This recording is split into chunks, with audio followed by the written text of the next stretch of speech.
Bonjour à tous, bonjour les amis. Alors aujourd'hui je vais vous parler des tomates en conduite en extérieur. Alors moi je suis dans une région, il faut le situer, c'est la région des Pays de Loire, région nantaise, et donc c'est un climat un petit peu intermédiaire entre le sud et le nord. Et donc il y a quand même aussi l'influence océanique qui fait qu'en général on a des températures plus douces. Bon, je crois que comme tout le monde a pu le remarquer, cette année est quand même assez particulière au niveau de la météo, puisqu'on a des températures très fraîches pour cette fin de printemps. En plus, on a eu une période humide importante qui a duré tout l'hiver et qui continue encore. Alors moi ici, l'humidité, c'est pas vraiment ça le problème principal, parce que j'ai un terrain à dominante sableuse, et donc ça ressèche très vite. Mais en fait, je suis parti pendant une quinzaine de jours. Autour, je m'aperçois que c'est quand même très sec, parce qu'en fait, il a pas plu là depuis 12 jours. Bon, il fait pas chaud, donc on peut pas dire que les plantes souffrent de la chaleur. Alors dans le potager, sans travail du sol, ça va. Par contre, dans mes pots, les œillets étaient vides et que les plantes ont souffert. Mais je vous montrerai tout à l'heure mes tomates. Vous verrez qu'ils ont quand même bien souffert, alors que ici, on s'aperçoit que les tomates sont dans un état tout à fait correct, hein, même si elles sont pas encore très grandes.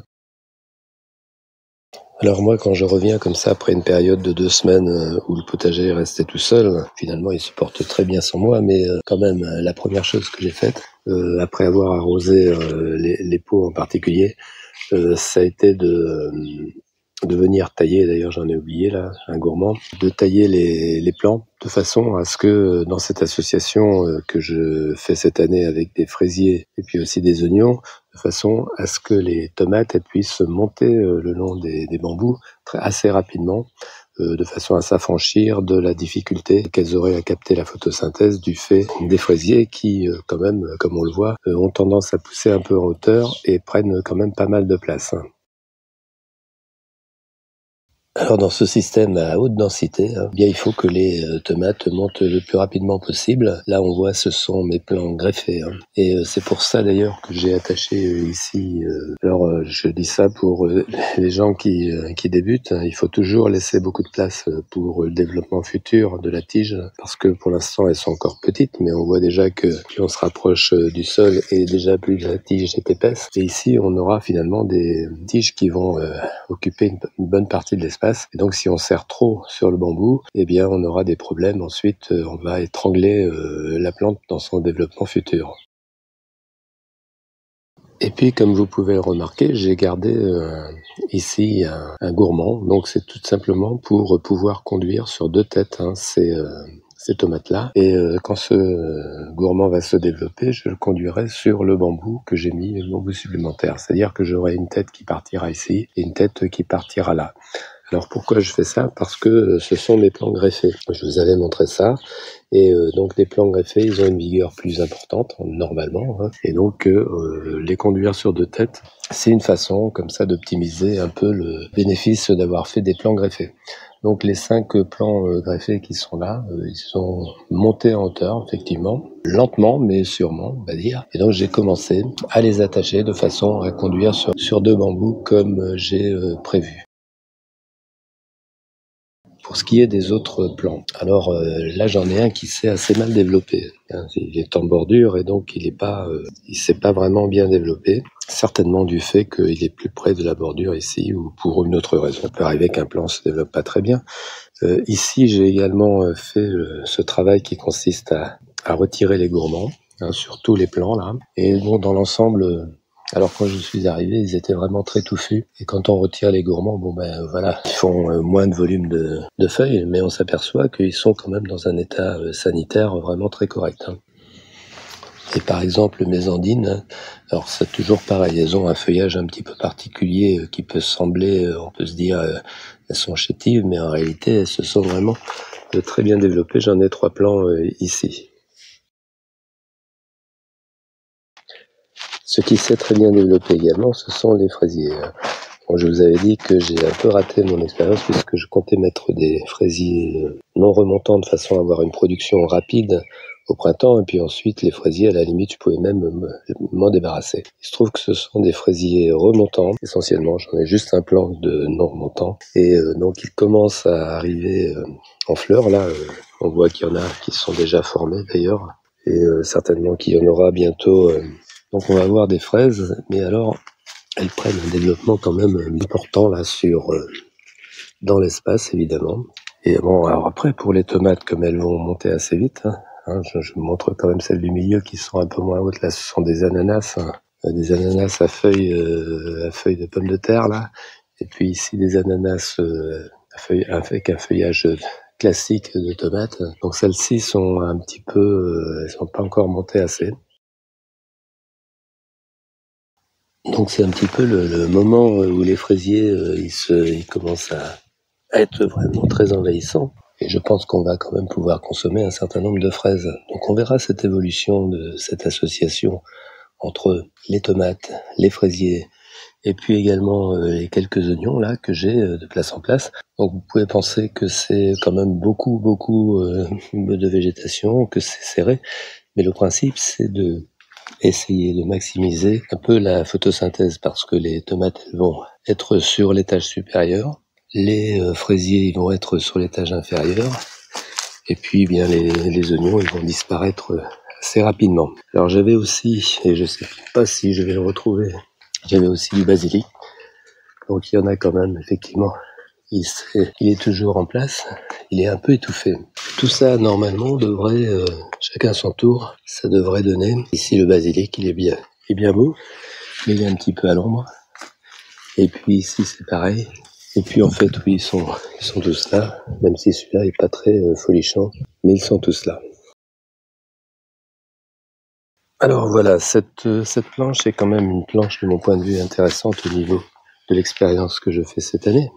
Alors cette densité importante, le fait que ces plantes soient un petit peu les unes sur les autres, pour l'instant ne crée pas de problème sanitaire comme vous pouvez le voir. Alors par rapport au milieu, puisque le milieu je vois qu'il est présent un petit peu partout, ici j'en ai pas eu du tout pour l'instant. Et alors bon, j'ai aussi je pense un avantage, comme je travaille pas seul, les plantes à partir du moment où elles sont installées, où elles sont vraiment connectées au système, il y a des mycorhizes dans le sol. Et les mycorhizes, ça permet quand même de protéger plus ou moins les plantes. Alors je vais pas dire que c'est une garantie à 100%. Si vraiment on est sur une période de mildiou très importante, je pense que mes plantes, elles auront également du mildiou. Mais pour l'instant, elles sont capables en tout cas de se défendre. Alors par rapport à une année comme cette année, bon moi je pense que je réussirais mes tomates en extérieur, sauf si on avait effectivement une période difficile. Et bon, je sais qu'ils annoncent pour cette semaine et la semaine prochaine de la pluie encore. Et donc on peut très bien avoir maintenant des attaques de mildiou puissantes qui feraient que bien ça créerait un petit désastre. Ça c'est les calamités agricoles, ça a toujours existé, mais donc il faut faire avec la météo. Et donc il y a toujours ce risque-là. Pour l'instant, moi je n'ai pas fait de traitement, absolument pas. Elles sont dans un bon état, donc je croise les doigts pour que ça continue. Mais je comprends très bien que dans certains endroits, bien c'est compliqué. Et dans ces cas-là, il faut faire des traitements préventifs parce que le mildiou, il n'y a pas de traitement curatif. Dans le meilleur des cas, on va stopper la progression, mais on ne va pas l'éradiquer. Donc il y a effectivement, il y a le cuivre, il y a le bicarbonate qu'on peut essayer. On est dans des situations compliquées. Et puis après, il y a ceux qui, dans des régions défavorisées, vont cultiver les tomates en serre. Et cette année, cultiver en serre, c'était vraiment une année pour ça. Alors, il y a des années où il fait chaud très tôt et où finalement les serres c'est pas terrible parce que ça demande des investissements supplémentaires en temps, en arrosage, et puis il y a la chaleur, il faut protéger les plantes de trop de chaleur. Mais cette année, c'était vraiment une année où on pouvait se faire plaisir avec une serre. Bon, moi j'ai pas de serre, je cultive les tomates en extérieur et pour l'instant ça se passe bien. Alors au niveau de l'état sanitaire, ça se passe bien, mais si on regarde attentivement, on verra qu'il y a des petits pucerons de place en place sur les tomates. Donc bon, pour l'instant, pas de choses vraiment trop qui posent vraiment problème. Alors certainement que ça s'explique avec la présence des fèves qui sont pas très loin. Alors je voulais vous montrer la différence dans mes pots, là où on voit Les plants de tomates, hein, ils sont quand même vraiment très... On sent qu'ils ont souffert, en fait. Ils ont souffert, non seulement ils n'ont pas poussé beaucoup parce que les températures étaient fraîches, mais en plus, ils ont souffert sur cette petite période de sécheresse. Donc, la double peine pour les pots, parce que ici, il n'y a pas le sol comme il y a dans le potager. Ici, on est vraiment sur du hors-sol et les conditions sont beaucoup plus compliquées pour mes plants de tomates. Alors ici, par contre, vous voyez qu'il y a des tomates qui sont formées, mais ça, ce sont les boutures que j'ai fait passer dans la maison cet hiver et qui donc ont un avantage. Effectivement, ils ont un avantage. Il y a des tomates qui sont déjà formées. Alors j'ai taillé un peu parce que j'ai l'impression qu'il y avait déjà des attaques de noctuelle. Et la noctuelle de la tomate, ça fait des petits trous dans les tomates. Et j'ai l'impression que je vais en avoir encore cette année. C'est un nouveau ravageur, ça, qui peut très bien diminuer la récolte de 20 ou 30%. Donc le mildiou, je suis pas touché. Pour ce qui est de la noctuelle, j'ai un peu peur d'avoir des attaques cette année. Bon, on voit quand même que c'est un gros avantage d'avoir fait passer ces boutures la saison hiver dans la maison, puisqu'elles ont cette avance. Maintenant, pour finalement avoir des tomates assez rapidement, une des solutions, c'est de faire des variétés plus hâtives. Et par exemple ici, ce que j'ai là, c'est une Bloody Butcher qui arrive assez tôt en saison. Et on voit quand même qu'il y a du retard, il n'y a encore pas de fruits formés. Donc voilà, il faut faire avec. Autrement, dans mes pots, ça a souffert aussi pas mal. Alors le poivron qui était à l'intérieur, je l'avais déjà taillé, je vais encore le retailler pour qu'il reparte plutôt au centre là, parce qu'autrement, il a pas mal galéré. Et puis j'ai aussi mon plant d'aubergine hiverné. Ici, on voit que ça a bien séché, mais bon, elle est pas morte non plus complètement. Donc après un bon arrosage, je pense que ça va repartir. Finalement, ce qui a un peu souffert là, de cette période, c'est plutôt mes ails qui se sont chopés. Ils avaient déjà un petit peu de rouille, et là c'est encore pire. Et je me demande d'ailleurs si je vais pas les récolter, parce que je pense que maintenant ils vont plus faire grand chose. Donc en pot, c'est un gros désavantage par rapport au fait qu'il n'y ait pas les réserves du sol, les possibilités de mycorhizes, etc. Et les plants sont beaucoup moins résilients, il faut s'en occuper davantage. Donc comme là, 15 jours sans la présence du jardinier, eh bien on voit la différence. Alors, les plants de tomates en godet, cette année, ils étaient souvent plus beaux en godet que lorsqu'on les avait replantés en pleine terre, puisque les températures sont fraîches. Encore ce matin, il a fait autour de 10 degrés. Donc, c'est pas les conditions idéales pour assurer une croissance rapide. Maintenant, la différence entre les plantes en godet et les plantes en pleine terre, c'est que moi je trouve qu'elles se connectent assez rapidement à mon système. Et donc elles peuvent bénéficier de services que elles ne trouveront pas dans des godets, hein, parce que là c'est vraiment très étroit, en particulier pour les racines, et on est obligé de les repiquer régulièrement si on veut conserver un équilibre entre les racines et puis le feuillage. Et la tomate, il lui faut un certain équilibre.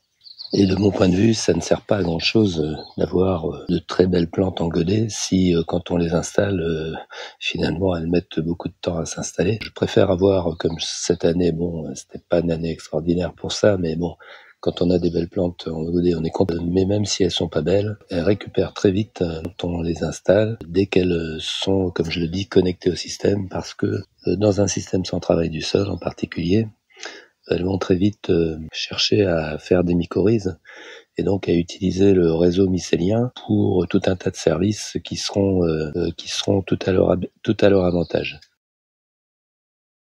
J'insiste beaucoup toujours sur cet aspect des mycorhizes, parce que ça permet aux plantes comme ça d'être beaucoup plus résilientes par rapport à, par exemple, au manque d'eau. C'est un service que les champignons peuvent leur fournir.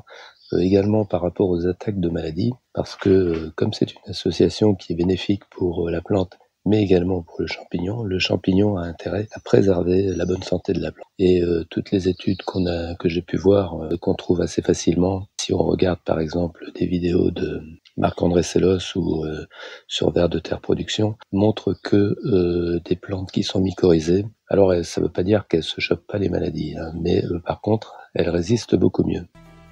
Alors c'était un petit focus sur cette association fraisier-tomate. Là je vois une très belle fraise là que je vais déguster. Et puis je voulais vous montrer un peu où ça en était au niveau des tomates qui sont en train de prendre un petit peu d'altitude. Ce à quoi je les encourage, c'est pour ça que je les ai taillées. Et cette vidéo donc se termine sur ces images. Je vous dis à la prochaine vidéo et puis portez-vous bien.